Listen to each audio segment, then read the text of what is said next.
Christopher Nolan butchered the most important detail in the Odyssey because he used this terrible Emily Wilson translation. I just saw Nolan's new Odyssey last night, and while it is a fantastic standalone movie, there's one detail that I, as a literature lover, just can't get over. So here's my review of the new Odyssey film and why you should read the Fagles translation rather than Emily Wilson. My name's Lisa, and you're watching Pens and Poison.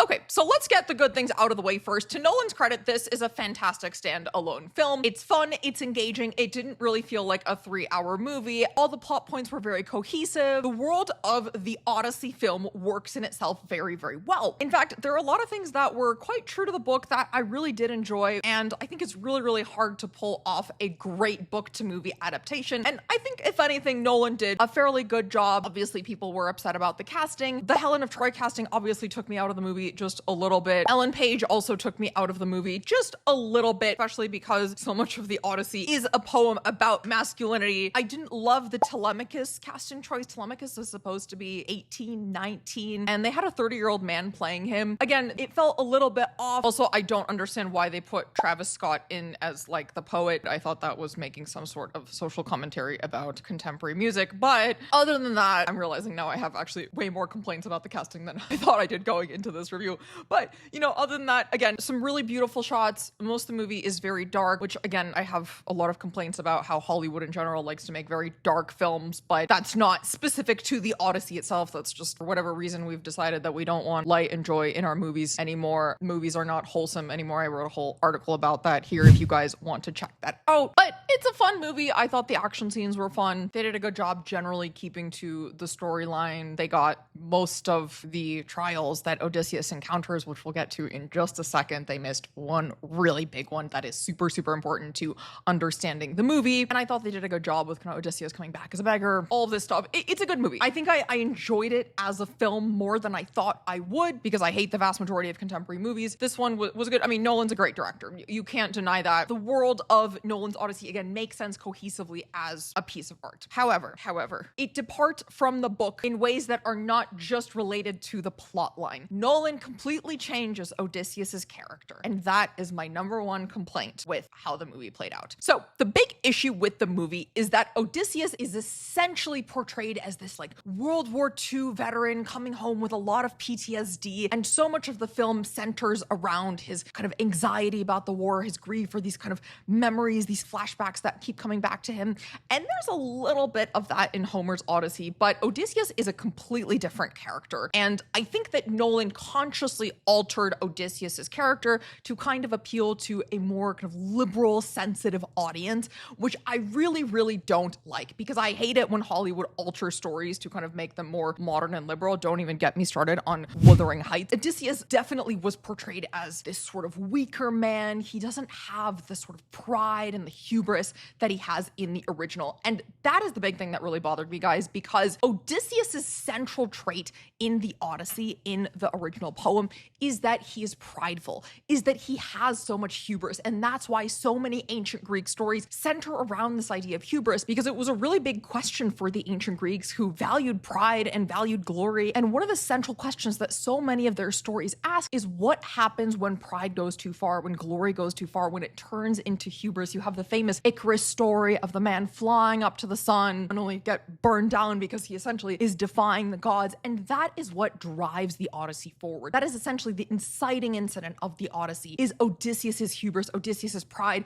his glory in winning the Trojan War. And there is absolutely none of that in the film. Odysseus is portrayed a little bit as a weak man. He's, again, portrayed as this war veteran who's haunted by his PTSD, who's haunted by these memories. One thing that I really didn't like is you have Zendaya as Athena appearing to him throughout the movie, and you find out later, spoiler alert, that the image of Athena that Odysseus is seeing is of a young girl who they slaughtered during the kind of massacre of Troy. And of course, that's a commentary on kind of PTSD. Again, I thought that there was this kind of very modern sensibility imbued into the movie, this kind of modern anti-war message, which completely misses the point of everything that the Greeks stood for. Again, pride and glory and fighting for your homeland, fighting for your tribe. And I think Nolan was really trying to promote this message of, oh, you know, we're all human, we're all, you know, kind of one state. And it felt like it was getting into this this kind of leftist message of, everyone who goes to war feels terrible and has this PTSD. And of course, there is some of that in the Odyssey, but I thought that that was kind of the main message of the film. And it was certainly the main message when Odysseus comes back to Ithaca. He's very destroyed. He's very war-torn. And again, there is a little bit of that in the Odyssey, but I think the thing with the Odyssey is that it portrays Odysseus as this glorious character, which we'll get into in just a second here. And you don't really get any of that in Nolan's film by the time, especially he gets back home. He tells this kind of brutal story of,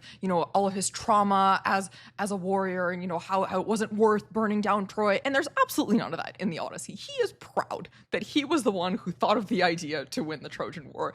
That man has a lot of pride for it. And I'm going to show you guys in just a second how that comes through in Homer, especially in this Fagles translation, and why Emily Wilson completely butchers it. And I think that is maybe where Nolan started to get this sense of, Odysseus is this kind of weak character, because Emily Wilson really makes him out to be a lot weaker than he actually is in the original Greek. So how do we know that Odysseus's big flaw is pride, and it's this hubris that sets all of the Odyssey into motion? It is written right in Homer's text. So one of the first things that happens in Odysseus's journey is that he encounters this Cyclops Polyphemus, and they consciously got rid of one of the most important moments in the Odyssey, which is the Nemo storyline, or the nobody storyline. So the way that Odysseus actually escapes from the Cyclops, which again was not included in the film, is that he tells the Cyclops that nobody is killing him. And there's a little bit of a comic moment here in the original Odyssey, because the Cyclops takes this literally and thinks that nobody is killing him and kind of lets them go, right? So Odysseus has this kind of moment of intelligence, a moment of wit, that they're going to tell the Cyclops no one is killing him. The Cyclops is letting them go. And then as they're leaving, the Cyclops thinks that nobody killed him. And this drives Odysseus crazy, because he can't leave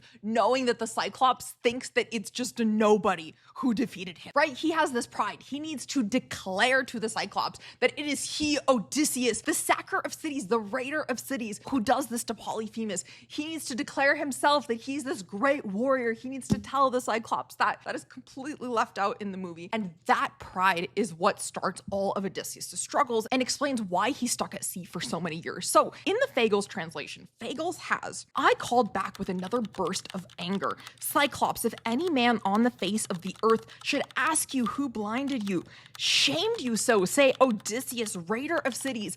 He gouged out your eye, Laertes' son, who makes his home in Ithaca. So I vaunted," and he groaned back. There's that word there, vaunted. In the Greek, it's maybe a little bit closer to declared, right? But point is, it's very clear that Odysseus just can't live with the knowledge that the Cyclops thinks that nobody defeated him. He needs to tell the Cyclops that it is he, Odysseus, the sacker of cities, the raider of cities, right? He's proud of his time at Troy. He's proud of what he did to Troy. Odysseus needs to tell the Cyclops that it wasn't nobody who did it. It was he who did it. And that is where his pride comes through. And that is why Poseidon starts to punish him, because the gods see that Odysseus is being overly prideful. And that is why he goes on this kind of long journey and encounters all these trials, because he felt the need to reiterate to the Cyclops that, he is this kind of glorious warrior. And again, so much of Greek culture, especially if you read the Iliad, it's embedded in glory, right? The Iliad is fundamentally about this idea of glory. So Nolan takes all of that out. And at first I thought maybe it's just a detail that they're leaving out in the movie, and it kind of annoyed me, because I love that little nobody scene, and I love that kind of depiction of Odysseus showing his pride. I'm not nobody, I am Odysseus, the raider of cities. And I thought, okay, whatever, Nolan, just movie adaptations leave things out, that's fine. But then as we learn more about Odysseus' character in the movie, I realized that that was consciously left out to make Odysseus into a weaker man than he actually is in the Odyssey. And the reason that I think Nolan did that is because let's take a look at what happens in the Emily Wilson translation. It's actually a little bit different, and it doesn't have the same sense of glory, right? Obviously, Emily Wilson has this whole nobody scene. So the first thing that Emily Wilson does, which is a little bit puzzling, is she translates nobody as no man, as one word, nomen. So already this doesn't make sense to readers in English, because if you don't know that in the ancient Greek it says nobody, it seems like Odysseus is just giving himself a random fake name rather than the name nobody, right? So she's already downplaying a little bit, and there's no reason for her to do that other than to downplay Odysseus's kind of pride here, right? So she already sets up the fact that when Odysseus is correcting the Cyclops, who thinks that Nomen killed him, he's just correcting him to tell him his name, not because the Cyclops thinks that Odysseus is a nobody, right? So that reduces his pride just a little bit. And then let me read you guys what Emily Wilson has here. Cyclops, if any mortal asks you how your eye was mutilated and made blind, say that Odysseus, the city sacker Laertes' son who lives in Ithaca, destroyed your sight. He groaned. The prophecy, it has come true at last. So there's one little detail that Emily Wilson leaves out here, and it's this word vaunted or declared in Greek. So the way that Emily Wilson here is portraying Odysseus is she's actually minimizing the pride he has. She's minimizing this kind of desire for Odysseus to tell the Cyclops that, I am Odysseus, I'm the person who sacked your eye out. And it makes Odysseus seem a little bit weaker than he actually is. And this is the translation that Nolan was going off of. So if you read all of these things in consequence, Odysseus doesn't come off as the brave sort of warrior that he is in the ancient Greek or in the Fagles translation. He comes off as just a guy with a little bit of pride. And Nolan does put a little bit of that into the movie. He actually unnecessarily attacks the Cyclops with his arrow right after they've already basically defeated him. So you see a little bit of that pride coming out, but it's really not emphasized. And it is that pride that then sets the story into motion, because what happens next is the Cyclops, now knowing Odysseus's name, asks Poseidon to make the rest of their journey difficult. He says, "Hear me, Poseidon, god of the sea blue mane who rocks the earth. If I really am your son and you claim to be my father, come grant that Odysseus, raider of cities, Laertes' son who makes his home in Ithaca, never reaches home." It is the very fact that Odysseus had to be prideful and had to state his name that is basically responsible for the entire narrative of the Odyssey. Now take a look at what Emily Wilson has there. She has, "Listen, Earthshaker, blue-haired Poseidon, acknowledge me your son and be my father. Grant that Odysseus, the city sacker, will never go back home." She leaves out an entire line. "Laertes' son who makes his home in Ithaca," which is really, really important because the whole idea of the Odyssey is centered around the fact that Odysseus's pride is bound up with his national identity, essentially. So she takes out Laertes' son, which removes this idea of kind of glory, of respecting your elders, and she takes out this line, "who makes his home in Ithaca," which sets Odysseus apart from the Trojans, right? He is Greek. His home is Ithaca versus the Trojans' home is Troy, and we'll get to that in just a second. That distinction is very, very important because it implies that there's a very big difference between being Greek and being Trojan. Emily Wilson tries to spin it into this sort of omni-cause where, everyone is one and we're all humans are the same, but the Greeks didn't think like that. There's a very clear national distinction, and that is why we need that line, "who makes his home in Ithaca," because so much of the Odyssey is bound up in Odysseus' homecoming, specifically to Ithaca, which is distinct from Troy. And this has to do with one of the other details that the movie completely butchers. Odysseus' character, his glory, is so bound up with his homecoming that he wants to go home no matter what. There is some of that in the movie, of course, but the biggest thing that they changed is they got rid of the big Lotus-eater scene and actually had Odysseus eat the lotus flowers. Now, the reason that that detail is so important in the original poem is that when Odysseus' men meet the Lotus-eaters, they are tempted to eat this lotus flower. They want to forget their sufferings. They don't want to go home. They just want to trade purpose for comfort, which is what the lotus flowers represent. Odysseus, on the other hand, says, "No, we need to go home. It doesn't matter how comfortable we're going to be with these lotus flowers. We cannot eat them."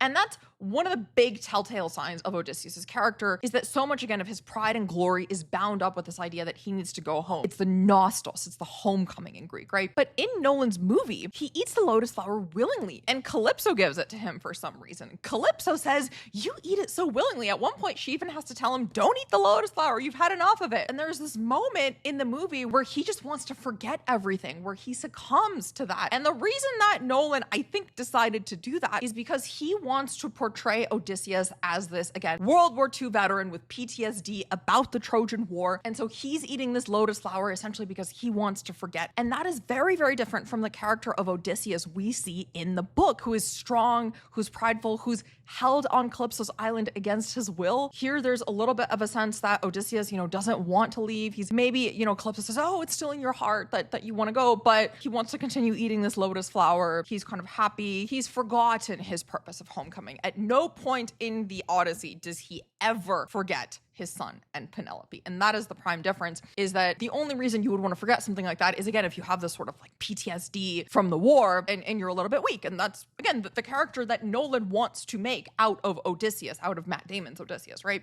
So that brings us to the biggest flaw with the Odyssey film, is Odysseus's portrayal as a weak man, as this sort of character with PTSD, as this character who regrets the Trojan War, who thinks the whole thing wasn't worth worth it. And this is sort of what he explains to Penelope when he has the kind of final flashback with the Trojan War. It's portrayed as this sort of, war is bad, war is terrible, why are we all slaughtering each other? And the gods are angry at us for waging this war. And there's a little bit of that in the Odyssey, but Nolan's version of the film very clearly portrayed Odysseus with this sort of modern anti-war sensibility. And the message at the end of Nolan's film was very much, we're all the same people. Why are we going to war? This is going to wreak havoc on our civilization for the next several centuries. That's essentially the message of the movie. And again, the reason I think that Nolan maybe got that from Odysseus is the way that Emily Wilson portrays him, which is, again, very different from the original Greek. Let's take a look at one more passage here that I think might be interesting. So this is where Odysseus is retelling the story of the Trojan horse, which was his idea. So he says in the Fagles translation, sing of the wooden horse Epeius built with Athena's help, the cunning trap that good Odysseus brought one day to the heights of Troy, filled with fighting men who laid the city waste. Those are not the words of a character who was regretting the Trojan horse or what he did. Sing that for me, he says, true to life as it deserves. For Troy was fated to perish once the city lodged inside her walls the monstrous wooden horse where the prime of Argive power lay in wait with death and slaughter bearing down on Troy. And he's saying how troops of Achaeans broke from cover, streaming out of the horse's hollow flanks to plunder Troy. He's saying how left and right they ravaged the steep city, saying how Odysseus marched right up to Deiphobus' house like the god of war on attack with diehard Menelaus. There he's saying Odysseus fought the grimmest fight he had ever braved, but he won through at last thanks to Athena's superhuman power. Those are the words of someone who's glorious about the Trojan War, right? And this whole depiction of Zendaya as Athena in the movie as Odysseus' sort of kind of PTSD sensibilities doesn't really make sense to me because here Athena is clearly helping them towards this victory. So I'm going to read you the same exact passage from Emily Wilson and you'll be able to hear the difference. So she says, the town was doomed to ruin when it took that horse chock full of fighters bringing death to Trojans. And he's saying how the Achaeans poured from the horse in ambush from the hollow and sacked the city, how they scattered out, destroying every neighborhood. Like Ares, Odysseus with Menelaus rushed to find Deiphobus' house, and there he won at last, through dreadful violence thanks to Athena. So the poet sang. Does that sound to you like someone who was glorying in the war? One more time with the Fagles. How left and right they ravaged the steep city, saying how Odysseus marched right up to Deiphobus' house like the god of war on attack with diehard Menelaus. Again, Emily Wilson. Like Ares, Odysseus with Menelaus rushed to find Deiphobus' house, and there he won at last. It's a completely different tone. She completely tones down the Greek. She makes it seem as if it's this, terrible onslaught. And here is the biggest change that Emily Wilson makes that is not reflected in the original Greek. She says, like Ares, Odysseus with Menelaus rushed to find Deiphobus' house, and there he won at last through dreadful violence, thanks to Athena. So what she is doing with this interpretation is she's consciously portraying the Trojan War negatively. She's saying dreadful violence thanks to Athena instead of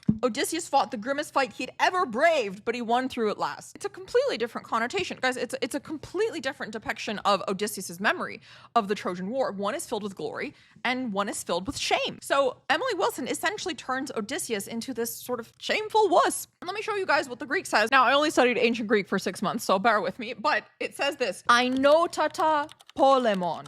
I hope I pronounced that correctly. That is basically saying grimmest fight. So polemon is the word for war, right? It's where we get our word polemic. And einotaton is a word that means terrible or awesome in the old sense, in the sense of awe-inspiring, right? It's closer to, again, fearful or awe-inspiring than it is to violent. And again, the fact that Emily Wilson takes this word polemon, renders it as violence. Again, that's where we get our word polemic, very far from violence, and takes awe-inspiring and puts dreadful, gives Homer's original words a much more negative connotation than they originally had. And that makes, again, Odysseus sound as if he's this torn man. He regrets the Trojan War, when in reality, the language here, the diction here is very positive. Now, there is a little bit of nuance here, and I'll give Nolan that, in that Odysseus does start quietly weeping right after he describes all of this. So it's a very nuanced portrayal. He's proud of it, but of course, as a human being, he is also affected by all of this. But there's really no sense ever that he regrets the Trojan War or that he's destroyed so much by the destruction of the war to the point where he is experiencing this sort of PTSD. He really is more of a glorious figure, and there's nothing in the text where he comes back and he describes to Penelope that, you know, oh, I regret this war, and, you know, people are people, and what did we do to, you know, our fellow men. He's proud. He's very proud, guys, that he did the Trojan War, that he was the one who won it, essentially. And I think, again, one of these final scenes in Nolan's Odyssey, where he has this flashback, where he has this kind of trauma from the war, really makes him into a much weaker character, a much sort of different character than we have in the Fagles Odyssey and in the original Greek. And I think, again, the reason that Nolan created a weaker sort of Odysseus is because Emily Wilson's translation makes him into a wuss, a coward, for lack of a better term. And I think she fundamentally misinterprets what Greek culture was about, which is, you know, power and glory. Especially, you know, there's the scene at Sparta. Spartan culture was very much about power and glory. And I wonder if she does that on purpose to sort of show that, oh, you know, men were just weak and whatever. She definitely creates a different type of Odysseus, and that is the Odysseus that Nolan went off of. So it makes sense that he would create a movie with this kind of anti-war message, because that is how Emily Wilson decides to wrongfully interpret the poem versus, again, the correct interpretation, the Fagles, which I like. The Mendelssohn translation is also fairly good as well. Really emphasizes the glory of the Greeks. And those are my final thoughts about the Odyssey. It's a really great film. You guys should go see it. But Odysseus's character has nothing to do with the character that Homer wrote. I felt as if I were inhabiting a pretty cool world, but I didn't feel as if I were inhabiting the world of the Odyssey that I have studied on so many different occasions. And I guess that's just the reality of a book to film adaptation. Is it's going to get some things wrong. Of course, some things are going to be changed, but I think this one detail of Odysseus coming off as essentially a, you know, PTSD torn war veteran just didn't do it for me. And they actually used that word in the movie. They used the word war veteran, and that was when it really clicked into place that, oh, they're consciously portraying him as maybe like a Vietnam vet. Yeah, not the Odysseus we love and know, but on its own, you know, it's an 8 out of 10 movie, so that's kind of my rating for this film. Check it out. I would go see it. It's a fun movie. You'll have a good time. Just